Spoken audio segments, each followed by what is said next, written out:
है अभी आपकी एग्ज़ाम शुरू होने वाली है, आप लोग काफ़ी बिजी हो अपनी प्रिपरेशन में। मुझे ये पढ़ना है, मुझे वो पढ़ना है, अरे ये तो याद नहीं आ रहा है, क्या करूँ, कुछ समझ में नहीं आ रहा है। सही है ना? इसलिए मैं आपको कुछ पॉइंट्स बताना चाहती हूँ। अभी आपके पास बहुत कम समय बचा है आपकी प्रिपरेशन के लिए, तो उसमें आपको अपनी स्टडीज पूरी करनी है, आपका प्रिपरेशन पूरा हो जाना चाहिए। इसलिए मैं आपको कुछ बातें बताना चाहती हूँ। फर्स्ट थिंग इज दैट कि आपने अभी तक जो कुछ पढ़ा है, जहां से पढ़ा है उसी को आपको अभी तक रिव्यू करना है।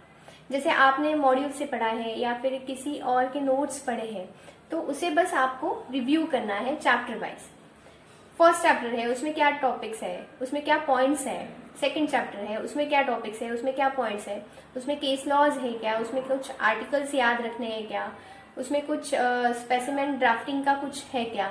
ये सब चीजें आपको क्या करनी है, एक बार रिव्यू करनी है। ठीक है। उसके बाद आपको क्या करना है कि revise topics one by one. आपके जो टॉपिक्स है, मतलब हर एक चैप्टर में जो कुछ टॉपिक्स है उसे वन बाय वन रिवाइज करना है। मतलब एक आधा टॉपिक ले लेते हैं, जैसे जूरिस्प्रूडेंस में आपको सोर्सेस ऑफ लॉ पढ़ा है आपने। अभी सोर्सेस ऑफ लॉ में क्या है, प्राइमरी सोर्सेस है, सेकेंडरी सोर्सेस है।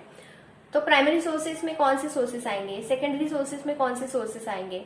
फिर उसमें कुछ थियरीज है, जैसे सालमंड है, किल्सन है, बेंथम है, उसकी थियरीज क्या है, उसमें कौन सा प्रिंसिपल उन्होंने यूज किया है। तो ये सब आपको क्या करना है, एक बार रिवाइज करना है। ठीक है। And try to remember your important points.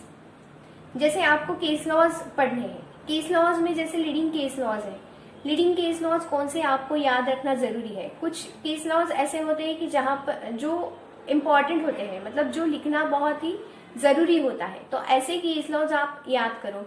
मेरे पिछले वीडियो में मैंने बताया था कि जैसे केस लॉज आपको याद रखने के लिए आपको कुछ ट्रिगरिंग पॉइंट वहां पर बनाने पड़ेंगे कि जिससे आपको वो पूरा केस लॉ याद आ जाएगा। ठीक है। जैसे कुछ आर्टिकल्स आपको याद रखने हैं, कॉन्स्टिट्यूशन के आर्टिकल्स है, आर्टिकल 12 है, आर्टिकल 21 है, आर्टिकल 32 है रिट जुरिस्डिक्शन वाला। तो ये सब आप याद करने की उसमें कोशिश कीजिए। And the last but not the least, be positive during your exam. मुझे पता है सभी को टेंशन आता है एग्जाम का, लेकिन उसमें क्या करना है, आपको पॉजिटिव रहना है। नहीं, मुझे ये पढ़ना है, मैं पढ़ के पूरा पेपर लिखना है मुझे। ये आपकी पॉजिटिविटी क्या करेगी, आपको अच्छे मार्क्स लेने के लिए मदद करेगी। ठीक है। So wish you all the best for your exams. Bye bye.